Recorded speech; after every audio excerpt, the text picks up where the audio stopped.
Next time নিউজের পক্ষ থেকে আমি সালাউদ্দিন। এই মুহূর্তে চলে এসেছি আমরা চটা গ্রাম পঞ্চায়েতের সেই প্রধান রেশমিনা বিবি মল্লিক। জেনে নেব যে আপনাদের দিলীপ মন্ডল আপনাদের এই বিধানসভা প্রার্থী হয়েছে, আপনি এই বিষয়ে কি বলতে চান? আপনাদেরকে চটা পঞ্চায়েতের পক্ষ থেকে অনেক অনেক ধন্যবাদ জানাই। আমাদের 146 বিষ্ণুপুর বিধানসভায় শ্রী দিলীপ মন্ডলের 6বার প্রার্থী, 5বার জয়ী।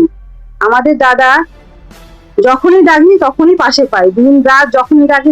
খুব কাজের মানুষ, কাছের মানুষ। দাদার উন্নয়নের কথা তো মুখে বলা যাবে না, রাস্তাঘাট, রেল, পানীয় জল, অনেক কিছুই আছে।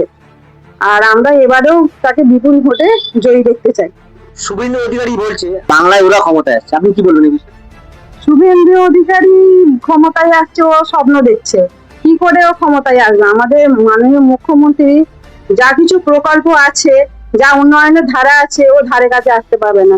ও স্বপ্নই দেখছে, ও কোনোদিন ক্ষমতায় আসতে পারবে না। আপনি তো একটা মহিলা, বাংলায় বলছে বিজেপি বলছে বাংলায় নারী সুরক্ষিত নেই, আপনি তো মহিলা, আমি না কি বলবেন আমি এই বিষয়ে?